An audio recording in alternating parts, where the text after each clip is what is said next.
북한 사회와 주민 생활에 대해 알아보는 북한이 궁금해 시간입니다. 자, 지난주에 이어서 우리 생활에 없어서는 안 될 스마트폰 이야기 나눠볼 텐데요. 네. 자, 특히나 요즘처럼 집콕이 필요할 때 스마트폰의 역할이 더 크게 느껴집니다. 필수 불가결하죠. 그럼요. 네. 그런데 우리뿐만이 아닙니다. 북한 주민들도 이 스마트폰 없이는 하루도 살 수 없다는 분들이 많다고 해요. 그렇다면 이 스마트폰은 북한 주민들의 삶을 어떻게 변화시키고 있는지 이야기 나눠보도록 하겠습니다. 네, 오늘 저희와 함께 해주실 두 분 모셨습니다. 전영선 교수님 그리고 강미진 씨입니다. 안녕하세요. 어서 오세요. 안녕하세요. 네, 지난 시간에 이야기 나누면서 굉장히 인상적이었던 게 북한의 휴대전화는 외부 인터넷이 안 되고 그렇죠. 인트라넷만 된다는 거였습니다. 아, 이게 뭐 스마트폰으로 인터넷도 못하죠, SNS도 못하죠. 더구나 뭐 요즘에 코로나19는 실시간 정보성이 정말 중요하잖아요. 네. 근데 그것마저도 스마트폰이 아닌 이 북한 중앙 TV를 통해서만 들을 수 있는 거잖아요. 세계적인 대류행 전염병의 추이가 여전히 심각하게 번져지고 있습니다. 그렇죠. 이제 중앙 TV나 노동신문을 통해서 보는데 스마트폰에 노동신문이 이제 따로 다운받아서 보는 사람들은 스마트폰에서 코로나19 상황을 노동신문을 통해서 볼 수 있는 거죠.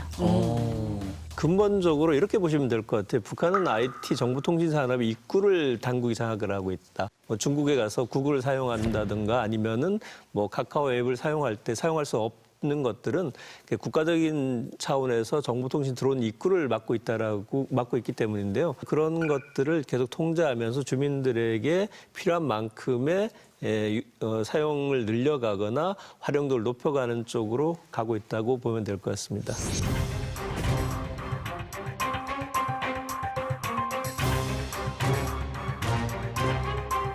여긴 평양 지하철 안의 모습인데요. 북한도 역시 스마트폰 좀비족이 있네요. 뭘 보고 있는 걸까요? 노동신문이겠죠. 아, 진짜 노동신문이네요. 네, 노동신문 저렇게 많이 봐요? 아침 출근을 하거나 학교에 등교를 하게 되면 10분에서 30분간 그날에 나온 중요한 그런 것들을 읽어주는 그 독보 시간이 있을 정도이고요. 주민들 모두가 필수입니다. 우리는 취향대로 골라서 보는데 이 노동신문은 꼭 봐야 된다는 거죠? 네, 지금 이제 이 당에서 어떤 정책으로 나가고 있는지는 인민으로서는 당연히 알아야 되기 때문에 수시로 이제 확인하고 또 검사하고 있고요. 그런 것이 또 직장 생활에서 우수한 직장 생활을 잘 하는 방법이기 때문에 이제 자주 보게 되는 것입니다. 네.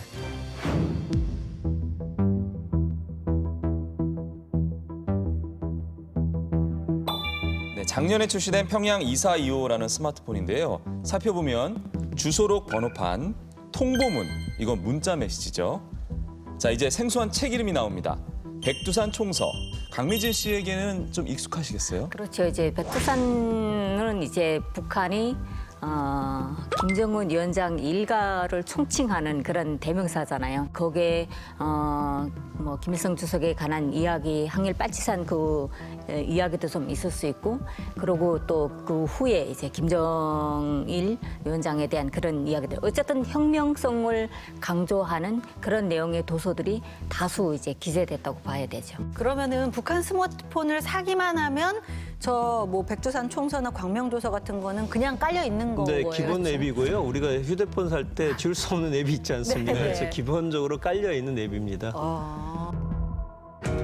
아니, 사실 뭐 스마트폰에 설치가 되어 있다 한들 이 지루해서 안 볼 것 같은데요? 그런데요, 북한 학생들이나 또 직장을 다니는 사람들 모두 시험이 있어요. 혁명, 또 지도자에 대한 그런 혁명 역사를 암기를 해야 되는 그런 숙제도 있고요. 특히나 시험 기간에는 학생들이 필수 이제 참고서가 될 수가 있는 거죠. 이 지도자에 대한 책이나 노동신문 이런 것들이 기본 앱으로 탑재돼 있다고 하니까 이걸로 주민들의 사상에 고삐를 죄는 거네요. 그런데 저도 스마트폰을 써보지 않았습니까? 이북 같은 거 많이 다운받습니다. 근데 이게 보게 되나요? 게임하게 되지? 보통 그렇게 하지 않나요? 북한도? 북한도 요새 그 게임을 하는 학생들이 많이 늘어나서 부모들이 이제 고심을 하고 있다고 하는 그런 소식도 들려오고 있는데요. 대부분은 뭐 나의 그 장래 발전에 필요한 그런 게임을 많이 한다고 해요. 말하자면 바둑 게임이라든가 바둑은 북한에서 엄청나게 장려하는 그런 항목이거든요. 네. 그래서 해마다 평양에서 바둑 대회를 해요, 학생들. 그러니까 바둑 신동들도 찾아내고 하니까 그런 바둑 게임도 하고요. 너무 지나치게 하루 종일 진짜 좀비처럼 이렇게 들고 있는 그런 걸 보면 부모들은 좀 반대를 하겠지만 대부분은 활용을 할 수 있게끔 도와주기도 한다고 해요.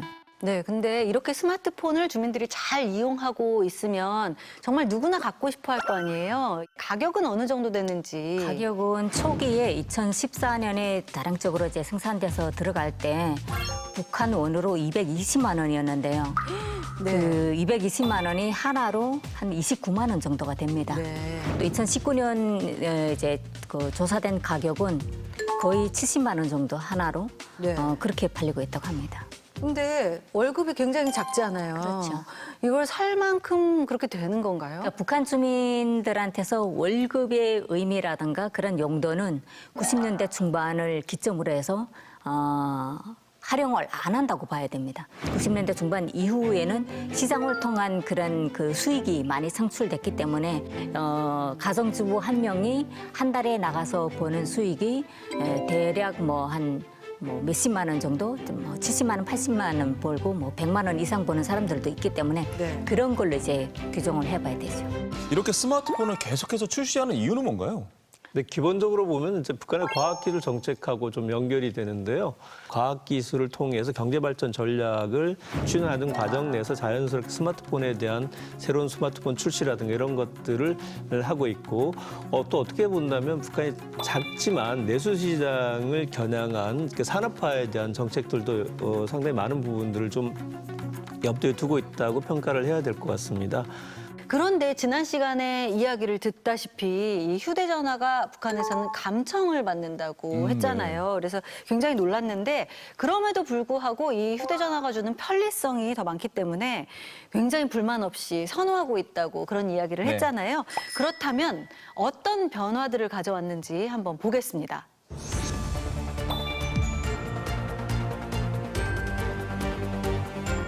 지금은 장사꾼들이 누구나 다 휴대전화를 가지고 있기 때문에 바로 이제 가격을 알아보는 거죠. 예, 현지 가격하고 도매지 가격을 알아보게 네, 되는 네. 거예요. 근데 저도 이제 97년도에 이제 평성 장사를 좀 많이 했었는데 쌀 1kg에 42원을 했어요. 네. 42원을 이제 1kg 사가지고 와서 저희가 있는 양강도에서 제가 150원, 200원에 팔았어요. 그러면 42원짜리가 3배를 그렇죠. 더 넘어가죠. 그때 물가는 본인들이 내가 얼마를 올리냐에 따라서 막 들쑥날쑥 했었거든요. 근데 지금 스마트폰에 다 있다 보니까 속일 수가 없어요. 그러면 누구도 안 사니까. 확실히 투명성을 보장해 줄 수 그렇죠. 있다는 건데요, 교수님. 이게 최저가 검색하는 그런 거일 수도 있고요. 굉장히 큰 역할을 한 거네요. 이 휴대폰이 북한 내에서 전국적으로 확산되고 많은 가입자가 가입하는 첫 번째 이유는 정보이거든요. 가장 중요한 정보는 경제와 관련된 정보이고 그런 것을 통해서 가격이라든가 물자 동향이 전국적으로 유통이 되면서 가격이 동일하게 형성되는 효과를 누리고 있는 것이죠. 네, 기자님, 서비차가 뭐죠? 서비차는 일단 이제 90년대 중반에 북한의 전 지역에서 이제 다발적으로 이제 생겨난 그 차인데요. 화물차를 개조해서 거기다 사람을 태워가지고 해산에서 평성까지다. 그러면 해산에서 평성까지 가는 그 경비를 받는 거죠. 그걸 서비차라고 하는데 이 서비차의 흐름이 2000년대 초반에 들어서면서 초중반 되면서 확 달라졌어요. 아예 컨테이너 박스를 해가지고 서비차를 활용하는 게 있어요. 여기에는 사람이 타는 게 아니라 물건만 실어서 보내는 거예요. 평성장사꾼인데 굳이 해상까지 가지 않아도 안전 자리에서 물건을 이제 그 택배부를 붙이는 식으로 이제 보내게 되는 거예요. 네. 그래서 양쪽에서 전화기 가지고 도착을 하게 되면 확인 전화를 하고 이 운송업도 발달시키게 되는 것 같아요. 결과적으로는 그렇게 됐는데요. 시장이 정착이 되면서 경제가 같이 사람과 같이 물자와 운영이 되기 시작했었고 거기에 이제 정보가 결합이 되면서 본격적인 이제 물류 산업화, 상업화 정도까지는 이루어졌다고 할 수 있는 것이죠. 네. 네.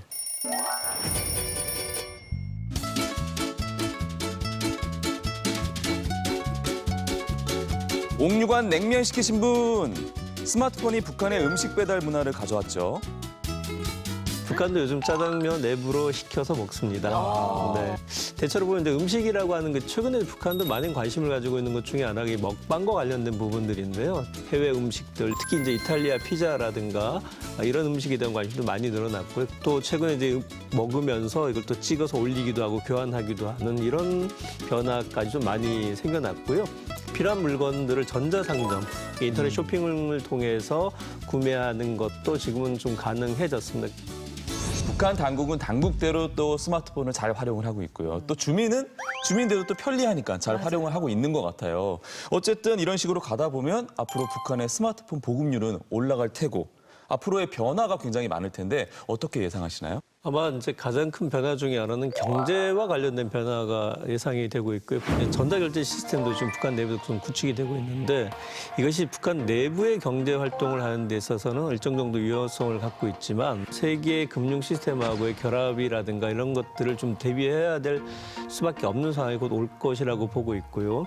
아마 북한도 이런 그 인터넷에 대한 개방 문제는 상당히 깊은 고민을 할 수밖에 없는 상황인 것 같아요. 왜냐하면 북한 주민들로서도 이제는 이 휴대폰이라든가 또 이런 정보통신 산업이 그야말로 뗄래야 뗄 수 없는 상황으로 가고 있다고 말씀드릴 수 있습니다. 네, 지난주에 이어서 이번 주까지 이 스마트폰이 가져온 북한 내부의 변화에 대해서 이야기 들어봤는데요. 이 스마트폰이 단순 휴대전화가 아니라 정말 북한 생활에 그리고 북한의 체제에까지 정말 많은 영역에 영향을 미친다는 걸 알 수 있었던 것 같습니다. 네, 그 앞으로의 변화도 저희 통일전망대에서 계속해서 전달해 드리도록 노력하겠습니다. 자, 오늘 도움 말씀 주신 두 분 고맙습니다. 고맙습니다. 고맙습니다.